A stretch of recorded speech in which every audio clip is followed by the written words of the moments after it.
Hey guys, it's Matt here. I think it's safe to say that the video game industry is in a strange position right now. On the one hand, we've gotten some amazing games in the past few years. In fact, both the quantity and quality of games has arguably never been this high. There's basically something for everyone, from AAA to indie, from retro-inspired to lifelike, from arcade to simulation. Let alone that it has never been this easy to access both the newest and even older titles in an affordable way. On the other hand, it is undeniable that a lot of things within the industry aren't as great as I'm trying to make it look now. In between the constant layoffs, ridiculous, almost cynical fixation on monetization, the release of unfinished products, and the ever so slightly increasing costs of it all, it is understandable that many people have the feeling that these companies are steering themselves and all people working within it headfirst into the nearest quarry. Needless to say, the growing amount of discontent and negativity from the consumers is very justified. However, even though people are rightfully pissed about the latter, a big concern I've been having lately is that negativity is in many ways starting to overshadow the former. I've already quickly talked about this in my AtomFall video, where I tried to explain that not every game has to be a 10 out of 10 in order to be enjoyable. But recently I've seen an increasing amount of reviews where only one aspect of the game can be flawed in order to deem the entire game a 0 out of 10 piece of shit that no one should ever play. Which is even worse when you realize that a lot of that hate is purely based on misinformation.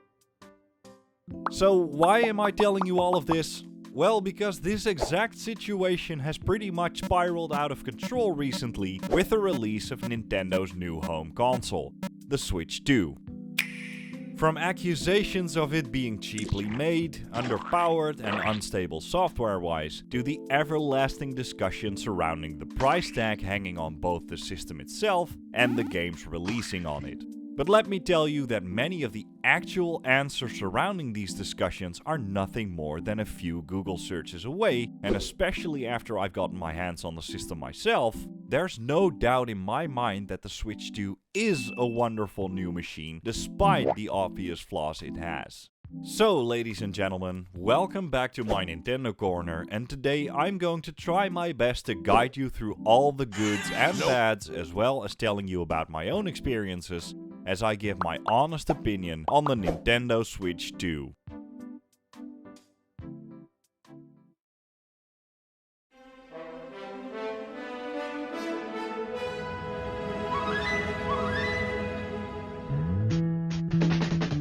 So first of all, the first half of this video is going to be dedicated to all the misinformation and rumors that have been spread around the Switch 2, which is equally important, but might not be the most useful information for people who just want to know what the new console looks, feels and plays like. So if you're just here for my review and opinions on the Switch 2, skip to this timestamp.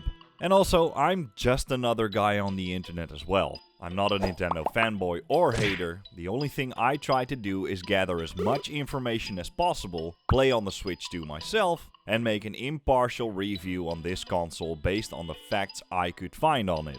You don't have to believe me, you don't even have to watch this video if you don't care about what I have to say about it. And I'm definitely not trying to convince you to buy or not buy it. So with that out of the way, let's get into it.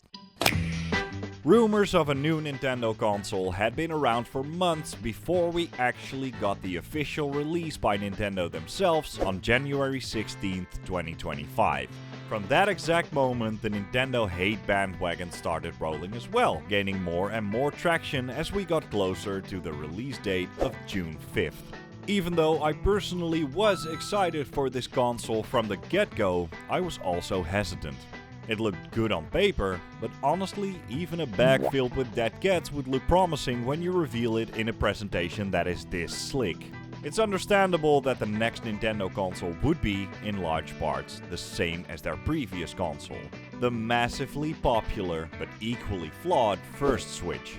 Seeing that console basically release again, only now bigger, with a more refined design, more internal storage and a big fat upgrade performance-wise, yeah, that's great, give it to me right now. So why all the hate? Well, after weeks of following the release of this console and listening to what many people online have to say about it, the easiest way to go about it is to just make a list of all criticisms and go through them one by one. And I'm going to start with the one I've personally seen pop up the most. The Switch 2 is underpowered, especially in comparison to other consoles. Which is false. The biggest comparison that is drawn right now is that of the Switch 2 and the Steam Deck, with many people saying that the Steam Deck is more powerful, which is only partially true. Steam Deck does have more RAM, 16 in comparison to the Switch 2's 12. It can also have 512 gigs and even 1 terabyte of internal hard drive space. That's great, of course.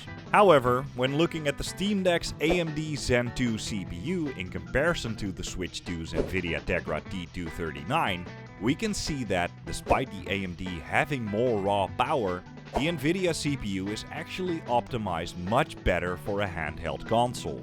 That, in combination with the Switch 2's better GPU and bigger screen with a higher resolution and refresh rate, will provide a much smoother experience. Simply saying that Steam Deck is still better because it has an OLED screen just isn't gonna cut it anymore. There are already several videos online showing how both consoles are running Cyberpunk 2077, with the Switch 2 having a noticeable better frame rate than the Steam Deck. The Steam Deck still is an incredible machine, and having access to your entire Steam library on a handheld is just as impressive as it was back when it released in 2022. But the simple truth is that the Switch 2 just isn't underpowered in comparison. Oh, and yes, on paper the Steam Deck has a slightly better battery life, but that doesn't mean shit in practice because both consoles' batteries are absolutely terrible. I will add that at launch, many Switch 2 owners seem to encounter a very strange bug concerning the console's battery, in which the percentage shown in the upper right corner isn't accurate to the actual battery life, meaning some people are able to continue playing up to 1 hour with only 1% of power left. The battery isn't broken, by the way, it's just not correctly calibrated. And Nintendo themselves already put out a statement with a very easy way to fix it. Basically just turn it off and on again with a few extra steps. It is still strange, however, that something like this occurs this much. Which brings us to the second criticism. The Switch 2 is overpriced in comparison to the other consoles. Which is false. Okay, so of course the price of this console is a touchy subject. For years, if not decades, Nintendo has been known as the family-friendly company that made console gaming accessible for the masses. In that regard, Nintendo consoles have never been insanely bloated and overpriced supercomputers, because guess what? The large majority of their players just want something that is easy to operate and fun to play on. So seeing the 50% price increase between the Switch 1 and 2, going from $300 to $450, is quite a hard pill to swallow at first. So I'm going to start off by saying, yes, the Switch 2 is expensive, but it's not overpriced. The Switch 2 is a massive leap forward in hardware in comparison to its predecessor in every regard, as well as retaining both the docked and handheld mode. Many handhelds, like the earlier mentioned Steam Deck, either don't run their games as smoothly, aren't as accessible for the more casual players, or cannot be played in a docked mode. Let alone that more powerful consoles like the Xbox Series X, PS5 and even gaming PCs are more expensive, can't be played in handheld, or at least not as easily, but hey, you can try, and aren't as easy to operate by a casual audience. Now the argument can be made that this price tag directly contradicts the casual nature of its audience, which, yeah, that is a serious issue. But honestly, look around. Literally everything has gotten goddamn expensive. This €450 price tag isn't just a Nintendo problem. It's an industry-wide, if not worldwide problem.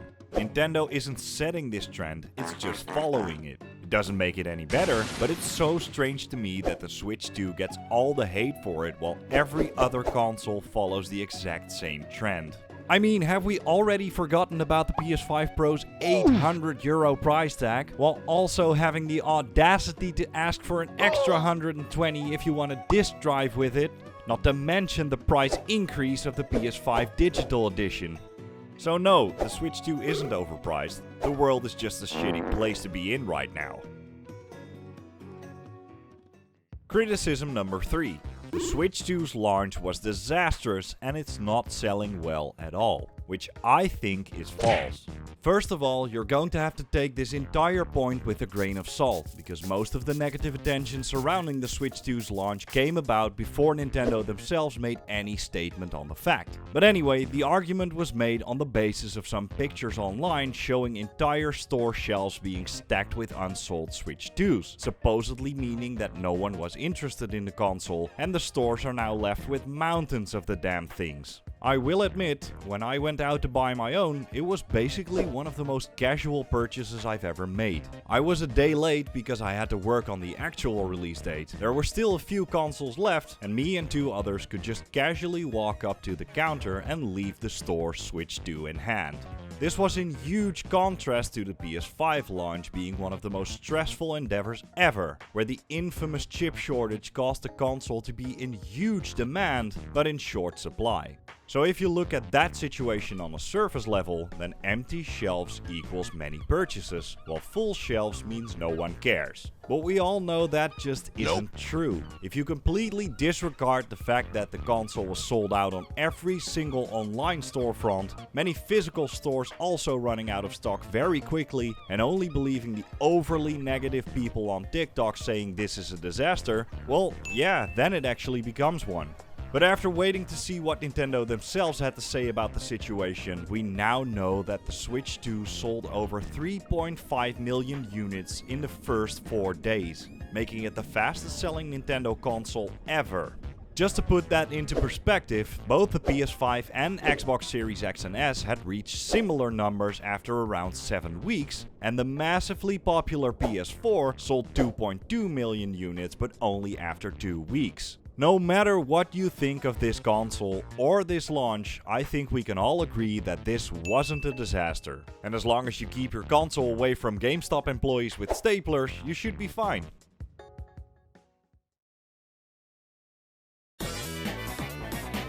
And so with the 3 most important criticisms out of the way, I think it's time for a lightning round in order to wrap it all up. So, the Switch software is unstable and the console bricks itself easily. So far, this is false. Every person I know that has one, including myself, haven't experienced any difficulties with the console's software. The number of people that are experiencing difficulties with it is in no way higher than normal in comparison to any other console. Of course, Nintendo is known for bricking your console if you use it in a way they deem inappropriate, but I will touch on that subject later on in the video. The Switch 2 screen is bad because it isn't OLED, which is bullshit. OLED would have been great, especially because we already had it with the first Switch. However, I'm convinced that Nintendo made a calculated decision to not have an OLED screen, since that would have ballooned the price tag even more. The fact that they chose for a normal LCD screen with higher resolution and a higher refresh rate was, in my opinion, a good one. OLED is great, but not definitively better. The Switch 2 should have launched with more first-party launch titles. I mean, yeah, it would have been great to have more first-party launch titles instead of just one, next to re-releases of older third-party games and a glorified tutorial. But let me just say this. At first, the PS5 seems to have a rather impressive collection of launch titles, which is true. However, only 4 of these are first party, of which 1 is a remaster, 2 were simultaneously released for the PS4, and just because Astro Bob was great, that doesn't mean it isn't just a very limited console showcase instead of a full game. And guess what? The Xbox Series X didn't have a single one. And also, with virtually the entire Switch 1 catalog, Switch 2 upgrades for some of those games, and the possibility to play 3 GameCube games if you decided to go for Nintendo Online, I'm pretty sure you won't die simply because Donkey Kong wasn't here on day 1. I mean, I apologize if you feel offended by what I'm about to say, but chill the fuck out, people. Patience is a virtue. Bigger games like Cyberpunk 2077 require an online connection to be played because the full game isn't actually on the cartridge, which is false. I mean, I don't really know what to add to that. It's just not true, and Nintendo actually did really make their cartridges big enough to include entire games like Cyberpunk, and you can play it offline. However, These cartridges went up from the Switch 1's maximum storage size of 32 gigs to 64, which is double the size, but as we all know, isn't really that impressive considering the ridiculous game sizes nowadays. Which means this shit is still not a thing of the past, because Nintendo is allowing developers to sell physical copies that basically function as an access key to a download that is in fact only available through the internet. Oh, and everyone has been going on about these cartridges tasting like shit, so I wanted to try that out for myself. Oh no. Oh no. Switch 2's biggest new feature is the game chat function, which is stupid because after March 2026 you're going to have to pay for it. Well, yes, that is annoying and stupid, and I don't like it either. But yet again, not a problem to exclusively blame Nintendo for, when Xbox Live has already been around for 23 years. Nintendo doesn't allow third-party hardware for the Switch 2 because they want you to only buy their ridiculously overpriced webcams and Pro controllers. Again, false. I mean, yeah, the webcam and Pro controller are the actual things that are overpriced on this console, but Nintendo does actually allow third-party hardware. Many webcams have been tested by several different news outlets, and a lot of them seem to be compatible with the Switch 2. And if the Verge is to be believed, then you can apparently also plug in this $10 USB endoscope without problem. Not a Blackmagic 6K camera, unfortunately. But the thing you really should be asking yourself is, are you going to risk buying some shitty product just to save a few bucks here and there? Don't get me wrong, it's very understandable why people would go for the cheaper option. I personally haven't gotten anything outside of just the Switch 2 itself because of these prices, but if I eventually feel the need to buy any of this, there's just no denying that the quality and premium feel of Nintendo's own accessories is just miles ahead of everything that's currently available. I recommend watching this video by Beatemups if you want to see the differences yourself. I linked that video in the description. In conclusion, as far as all the misinformation goes at least, I feel like it was important to talk about all of these criticisms, because there's a large group of people that are blowing the console's flaws out of proportions. That's bad not only because it spreads misinformation even further, but also because it could potentially overshadow the actual good things, but also real flaws and shitty business practices surrounding Nintendo and the Switch 2 that should be put center stage. Honestly, it feels like most of the people that are complaining about the console weren't even planning on buying a Switch 2 in the first place, while many people right now are just really enjoying their purchase. So what I guess I'm trying to say is, do your own research, don't immediately believe everything you hear online, and if you're going to hate on something, at least make sure that you get your facts straight.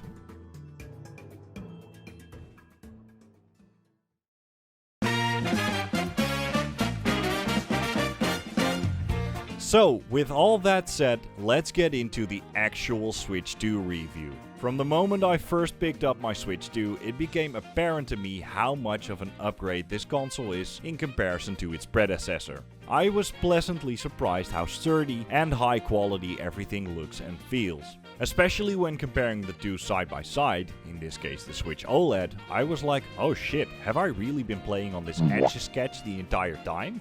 I really like the fact that the entire console, including the Joy-Cons, are all in the same matte black finish now, with colored accents on the thumbsticks and the contact points of the Joy-Cons, as if Nintendo themselves are really trying to sell the Switch 2 as a more serious console. In my opinion, the biggest reason why it feels like the quality has been amped up is because of the way the Joy-Cons are connected. Instead of sliding the Joy-Cons in place, this is now done with a simple and effective magnetic system.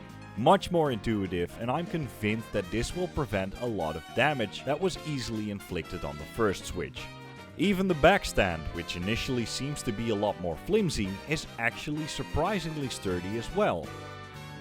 Just like with the first Switch, those Joy-Cons have to be shaped in this way so that they can function as a separate smaller controller as well, which does of course mean that the Switch 2 still isn't the most ergonomically pleasing handheld. But I have to say that its bigger size partially makes up for that, and yet again, it all just feels a little less clunky. It rattles less, it has more weight to it, and overall it's just a great improvement despite not being something radically new. There are also a few quality of life improvements. There's now a USB-C port on both sides of the console, so you never have to lean on your cable anymore while playing in handheld mode and charging the console simultaneously. The game card slot is improved massively for people with shit nails like me, so I don't have to stop biting my nails yet. The SD card slot is hidden underneath the backstand, which makes me feel like it's protected just a little bit better. Of course, it only accepts the more powerful Express SD cards, which are pretty pricey, but that's understandable for a console that supports 4K. I guess you could say it's a necessity. And the increased internal storage is already a nice plus. And luckily, in slight contrast to most smartphones nowadays, Nintendo didn't step away from aux ports yet, so you can still use your wired headphones if you want to as well. When first booting up the console, the similarities are quickly noticeable. The UI basically didn't change at all, despite some extra menu options like the newly introduced Game Share, Game Chat, and a separate menu for the digital copies of games you've stored on your account. What can I say other than if it ain't broke, don't fix it? But it would have been nice in my opinion to have a completely new menu in order to make it feel a bit more like an entirely new experience. Or at least maybe some more options to customize this menu. The Switch's menu never really was that exciting to me, and unfortunately that's not going to change anytime soon. What has drastically changed is of course the console's performance. First up, the new screen is just wonderful. I know many people will still stumble over the fact that it doesn't have an OLED screen, but as I've said before, the advantages of an OLED screen simply cannot compete with the advantages this screen brings. 1080p with 120Hz refresh rate is more than perfect for the more casual, general audience Nintendo is trying to pull in. And it looks exactly as smooth as you'd hope. Second most noticeable aspect is loading times. If you're familiar with the first Switch, you know the loading sound of the eShop all too well, since it could sometimes take up to a minute to enter the store, only to then be greeted by a pretty miserable frame rate as soon as you started scrolling. That's all gone now. The loading time has become significantly shorter, and all my visits to the shop so far have been completely stutter-free. And I'm very happy to say that this improvement in performance also got translated to many of the games you can play on this console. Both dedicated Switch 2 titles and older Switch 1 titles through backwards compatibility. Now before I say anything about it, I want to make sure that you guys know that my recordings and this video doesn't do the actual quality and performance of the Switch 2 any justice. I'm pretty sure that's a problem with my capture card, but definitely not the console. So please for now just take my words as truth while I talk about this segment, even though you're looking at footage that basically looks like it runs on 30 FPS. I started testing the performance of the Switch 2 by playing the games I already owned, of which I knew had the worst performance, the longest loading times, or in the worst case, both. Marvel's Ultimate Alliance 3 used to be a choppy mess, especially when the amounts of enemies on screen started ramping up, let alone that the loading times were atrocious. And while the loading times still aren't the best on the platform, it runs so much better now. Same goes for the Switch 2 version of Fortnite. The less said about the Switch 1 version, the better. Finally, you can now play this free-to-play title in a way that is on par with the other consoles. I also tested LEGO Harry Potter, which runs surprisingly shitty on the first Switch. And yeah, that game basically had the same result. I understand how weird it sounds to be this positive about games that have been around for years, if not decades at this point. But the simple fact that you can now play these games this smoothly on a handheld really says something about how far this hardware has come. And of course I shouldn't forget one of the Switch's biggest titles, Breath of the Wild. Simply popping in the Switch 1 version in this console already feels like a massive improvement, but upgrading it to the Switch 2 version, which you can get for free if you have Nintendo Online by the way, and the difference is really just night and day. I guess it all speaks for itself, but as far as the games and its performance goes, the Switch 2 is by far the definitive way to play these games now.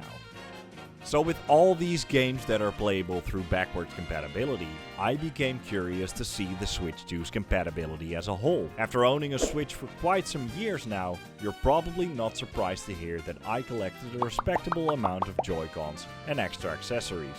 What I really wasn't aware of is the fact that many of the Switch 1 accessories, including the old Joy-Cons, can still be connected to this new console as well.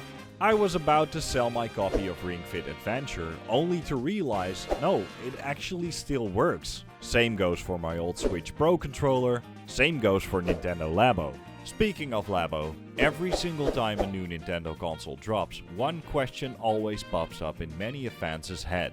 I wonder what sort of gimmick they're going to add this time.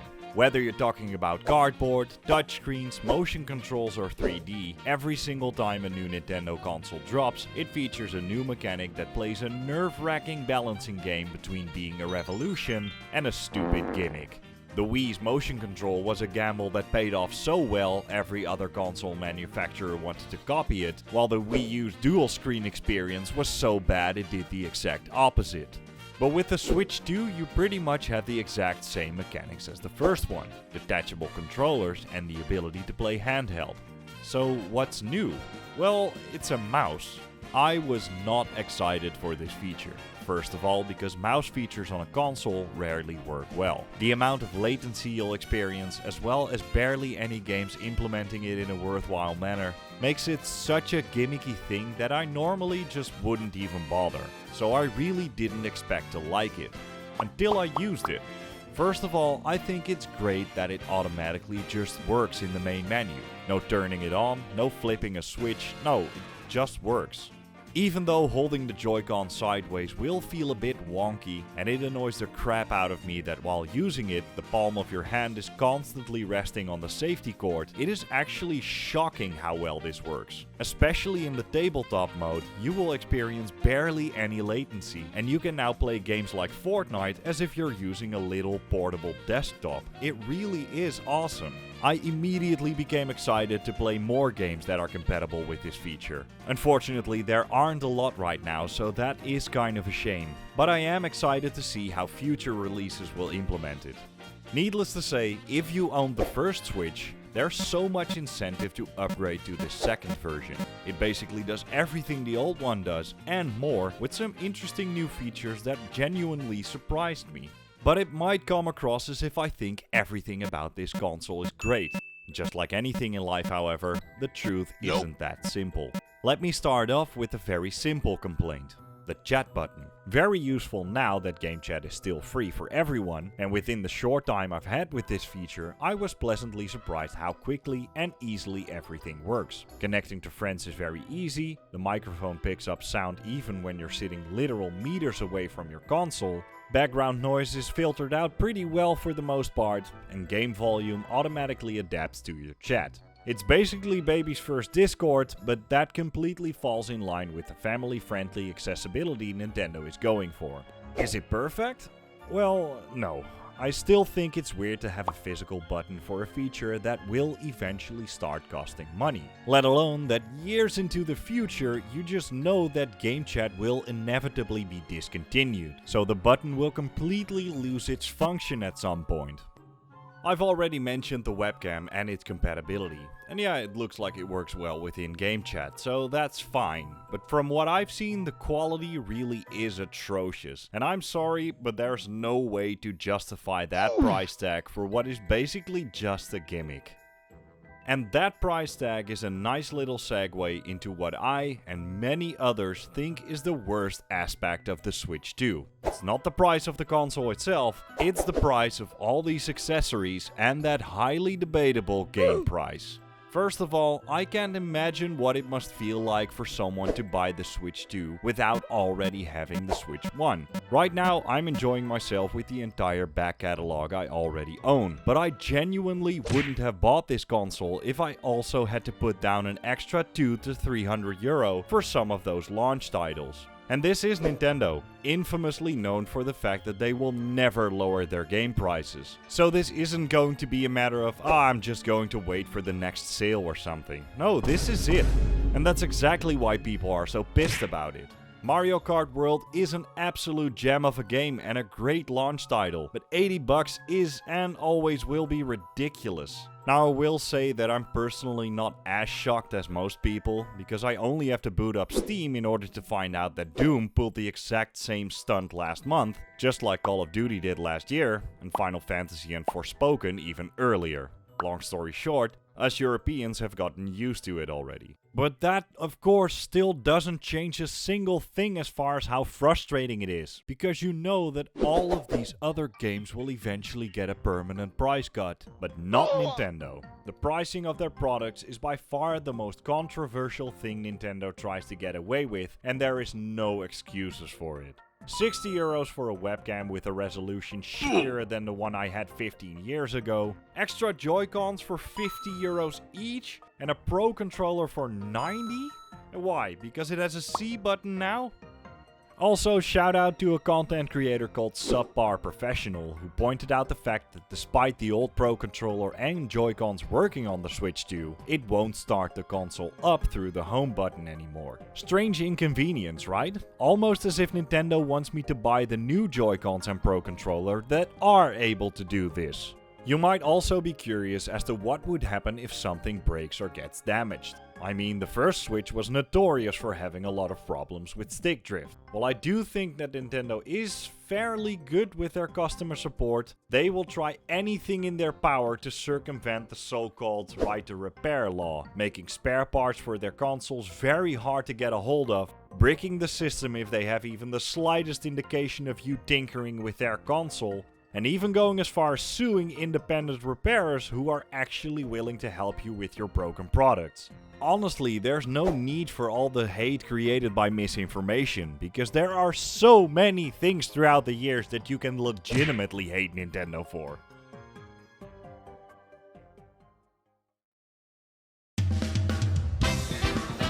I want to repeat what I said at the start of this video. I am not trying to convince you to buy or not buy the Switch 2 with this review, and this whole video was meant as a means to combat some of the misinformation that is being spread online and try to be as factual as possible. Which brought me to the following conclusion.